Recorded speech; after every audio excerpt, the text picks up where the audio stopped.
Aloha mai kako. I'm not going to be able to chant in Oli like Mayor Bisson in terms of my genealogy, but I thought I'd start off with what am I doing here and how did I get invited to this very important event. So I am currently the chair of the Hawaii Tourism Authority. Wanted to level set a little bit about how I got here. It happened so quickly. I was appointed on July 7th. The first board meeting that I attended was on July 13th. Appointed to the chair role on July 27th. And then 12 days later, August 8th, and everything changed. For me, including talking to you this afternoon, it brought the immense kuleana of this role into very sharp focus. It's also kuleana to all of our families. It is, sorry.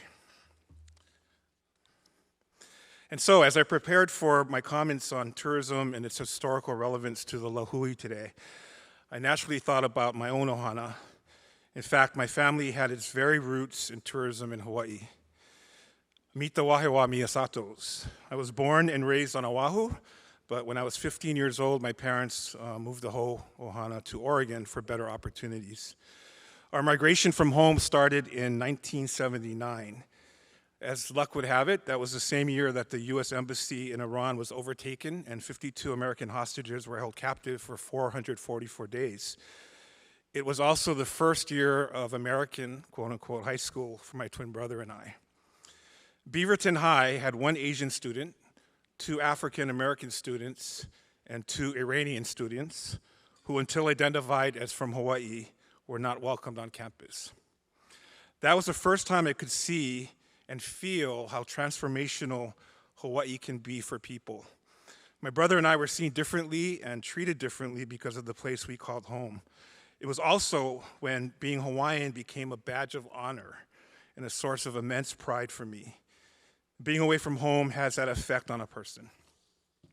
It is why a person leaves home for school as David and returns from the mainland as Kavika. I'm grateful to my parents for instilling that pride in their children. Speaking of my parents, my dad's name is Bobby Miyasato, and I can't remember a time when he didn't have a Primo in his hand. In fact, I tried to find a picture without a Primo bottle or can. No such luck. My dad's first job in the visitor industry was at Berry Tours. His boss and his mentor there was Bill Kael, Uncle Bill, as we called him, who instilled even more cultural knowledge and love for all things Hawaiian into my dad. He was with Berry Tours. Just wanted to make sure the picture matched. He was with Berry Tours until he joined the Honolulu Police Department. Dad would take Berry's tours to the neighbor islands, leaving very early on a Monday morning at 5 a.m. and coming back to Oahu on Friday on Hawaiian Airlines, of course. And he spent a lot of time away from home, but would always come back and talk about his newfound relationships and fond memories of the visitor who was here. My mom, Marlene Ha'o Miyasato, worked for Pan American in the Pan Am building on Kapiolani Boulevard in Honolulu. She was assistant to the head of reservations, Larry Look.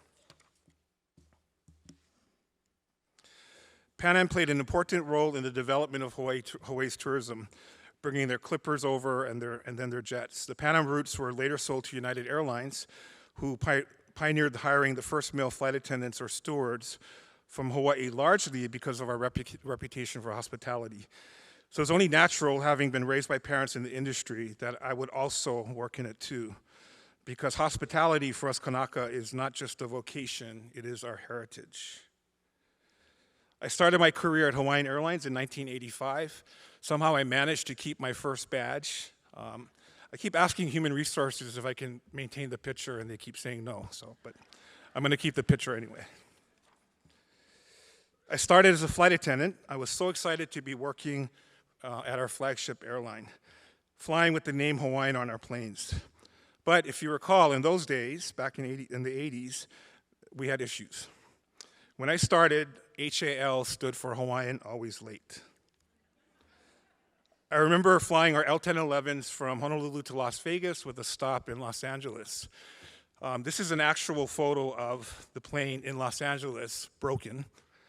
And it occurred to me watching all of the passengers or guests in the waiting area with the purple blankets as our plane was fixed, how shame it was.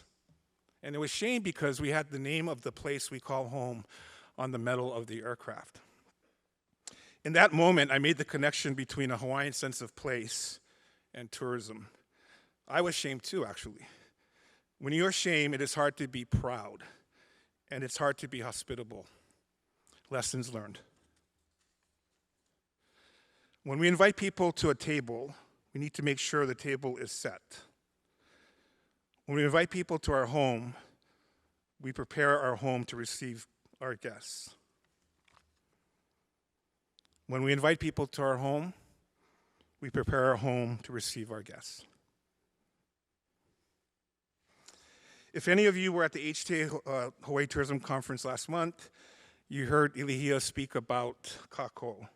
The hospitality, that hosting, it is really a kako thing. That having a guest in our home should be a good thing for kako, and if it isn't, we need to adjust. I'll tell you a quick story. Right after the fires, we were involved in evacuating folks from West Maui, and met Uncle Zeke, who was helping get people on the buses to get them to the airport. And I remember him saying that, telling the visitors that he couldn't be hospitable. There was no water, there's no electricity, you gotta get on the bus. And crazily, they didn't want to get on the bus.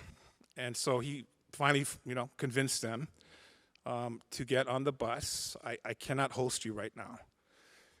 He turned them around in a way I think that is indicative of what we're trying to accomplish, which is we are great hosts, but we have to be prepared to be great hosts.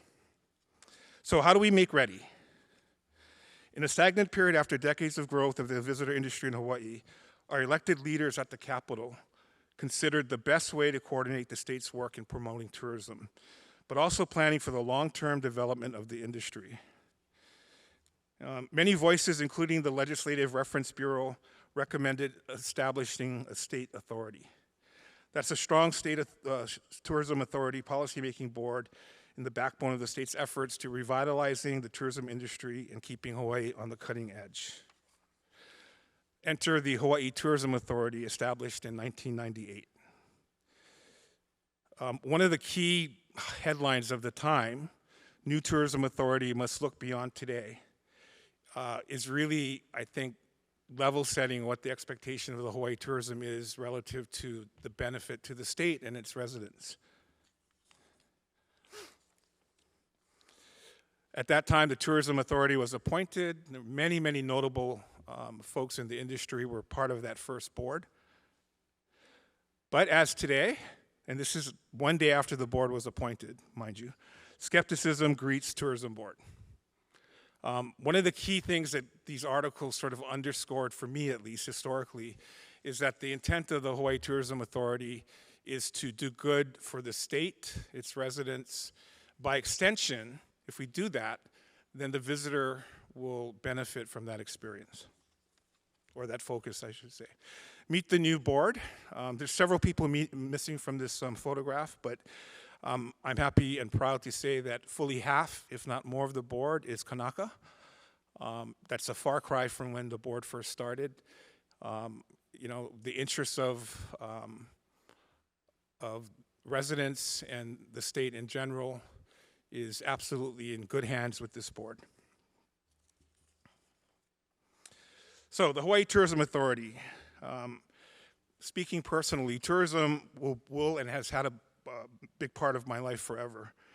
From my parents' careers, their mentors and friends, to my own 38-year career at Hawaiian Airlines. The opportunity to help shape and steer a tourism future at HTA is exciting to me. Lots of kuleana, and I feel it. But I'm incredibly humbled to be a part of this work. So this is our charter according to the HTA bylaws. Strategically manage Hawaii's tourism in a sustainable manner consistent with economic goals, cultural values, preservation of natural resources, community desires, and overall visitor industry needs.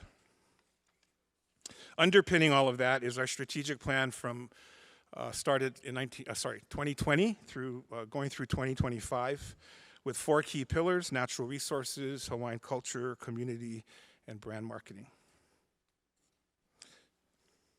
So conventional tourism, extractive, is a net negative for the destination and the host. It is not a sustainable model.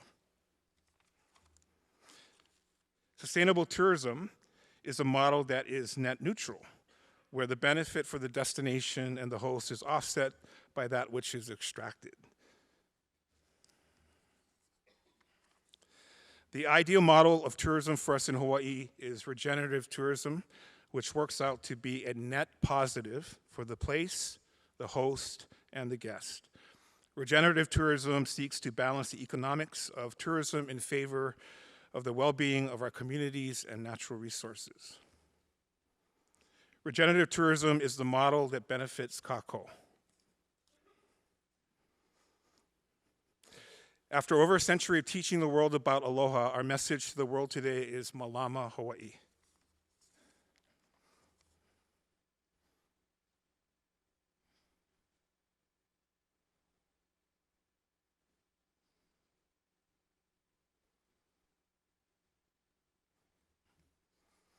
I think we might be having technical difficulties here.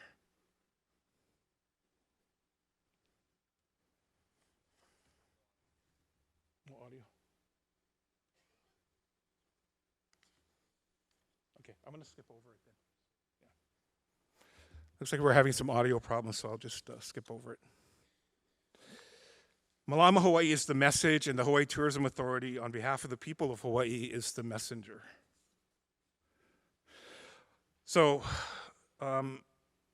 there's some things on this slide that I'll point to, but I really want to underscore the 4th bullet point, which is the Hawaiian way of governance works. And I'll give you a quick story. So after the fires, we were able to visit Auntie Maka in Lahaina. And something she said just resonates with me. She talked about, in the Hawaiian way, the aunties control everything. That squares with what I know. That you must have the head that moves the fingers and the toes. And I see that as a real, old way of doing it, but actually a very relevant way of managing and leading the Hawaii Tourism Authority as we, go forward with the important work that we're doing. This other slide will just talk about focusing on communities, but in the end, I think we need to, I know we do, to advocate for the people of Hawaii and for the place. In terms of the benefits of the organization, I won't spend a lot of time on this. I think we have some stats and data that will be presented later. But really understanding the 4th pillar, which is resident sentiment. How do people here feel about tourism, and what can we do as an organization, as the authority, to impact it in a positive way?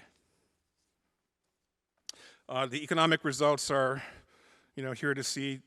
In 2022, direct jobs, 201,000. We know the economic value of having a job and having, the benefit of earning a living wage and, being able to survive and live in Hawaii. So what do all these numbers mean? They mean delivering on the benefits of kākou. If we do it in a kākou way, the numbers and the data will follow. And then very quickly, a culture is weak when people work against each other for themselves. A culture is strong when people work with each other, for each other. The visitor industry is not a monolith. It is people, and our culture. So it's the airlines. It's the people at the hotels and the resorts. It's the shopkeepers. It's the restaurant and chefs. It's our musicians and dancers. It is the people who lead tours and activities. It's the people who invite visitors who quite literally jump in and learn about Malama. It's the communities who step up to manage tourism in their special places, like folks from Hana on Kauai. This is the kākou I'm talking about, and the kākou that is absolutely needed to be successful. And the work to Malama Hawaii is truly a kākou thing. Dr. George Kanahele and Senator Kenneth Brown are seen and viewed historically as the architects of what can and continues to make tourism a viable and important part of our community. One of Dr. Kanahele's most notable publications was Ku Kanaka, Stand Tall, Stand Proud. One of Senator Brown's most notable speeches was on the topic of Malama and how to incorporate that value, that ethic, into the decisions we make about our future. This includes tourism.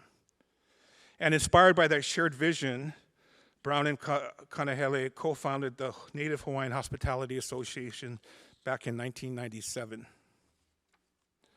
They knew that tourism industry in Hawaii needed to elevate its consciousness.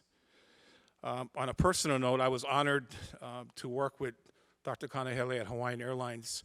There's two notable examples, I think, of how this can work, not just in an emotional way, but in a dollars and cents way, and that is Hawaiian Airlines and Kaanapali Beach Hotel, who both organizations embraced Dr. Kanahele's view of tourism. Very simply put, it's a Hawaiian sense of place as the pinnacle, supported by the host and the guest, and that we have to start with the place in order to be able to be hospitable hosts and to be respectful guests. So we seek that balance in Malama, Hawaii. We know that HTA has come a long way from its inception, and we have a long way to go. We are especially proud of our work in stewardship that is just beginning with our newest major partner, Kilohana and the Council for Native Hawaiian Advancement. Congratulations, Maikai, to CNHA on this amazing convention. The flexibility in responding to the needs of the community is impressive, not just in word, but in actual action and deed. Mahalo nui for hosting us.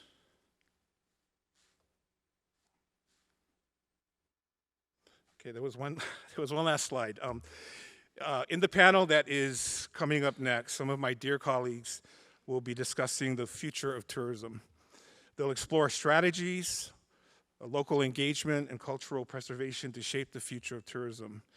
We know the assignment. We know who and what we are doing it for, kako. Let's get it done. I mua kako. Mahalo.